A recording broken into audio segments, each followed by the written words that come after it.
Hello, this video is on chapter 11, which covers health, stress, and coping. And this chapter is not difficult to understand. It's a chapter that includes a lot of material that we can personally relate to, and that would be my recommendation to you when you are studying. I would encourage you to use the personal examples from your own life and apply them as you're learning this material, and that will hopefully help you in learning and mastering the material for the exam. We define stress as the process by which we perceive and respond to stressors. The list of stressors is in your notes. I'm not going to review that, but I'm going to review a few other things. I'd like to start out with the stress response per se.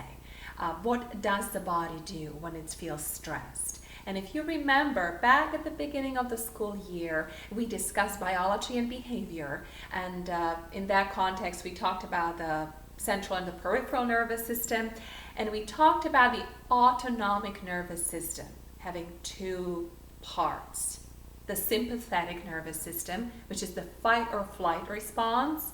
This is when our body kicks into gear, the heart rate goes up, the breathing becomes rapid and shallow, our appetite shuts down, our salivation goes down, our body gets into this mode of responding to the stressor. And then the parasympathetic system, on the other hand, is the system that allows us to calm down, to get into a state of relaxed muscles, lower heart rate, deeper, longer breathing. Our appetite comes back. That's the time when you feel like having your sandwich again. Salivation goes up, etc. So when we are stressed, our sympathetic system kicks into gear. And short-term effect of stress are not negative for our health. However, we did talk about the repercussions of prolonged stress and about the series of negative health, mental and physical health outcomes. I would like to focus the rest of this video on our discussion about coping. And that is really important for you to know because it is so applicable to your personal lives, but likely to your professional lives as well. What do we know about how people cope, and what do we know about how effective it is? So let's start out with the major two styles of coping that we reviewed in class. We talked about problem-focused coping and emotion-focused coping. Problem-focused coping includes strategies in which we look at the problem we're facing, the problem that's causing us stress, and we try to solve the problem so that we can remove that stressor and can have a better, more relaxed experience. We used a few examples in class, one of which was a person loses a job. That's an extremely stressful life event. And we came up with a series of responses that would be in the problem-focused coping category.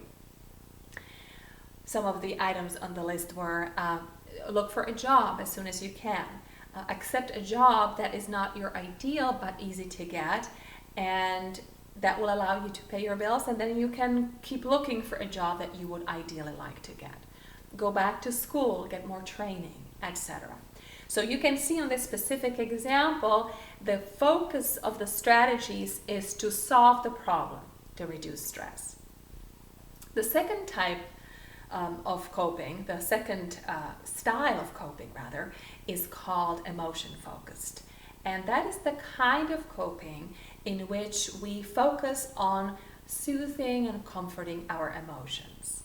A lot of us, especially women, cope emotionally by seeking the support of others.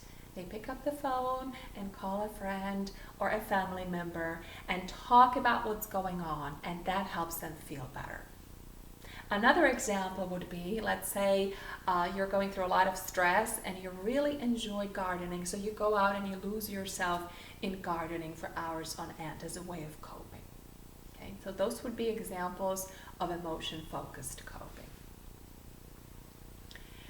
We talked about a number of stress reduction strategies that tend to be effective and have positive outcomes both on our stress level and on our mental and physical health.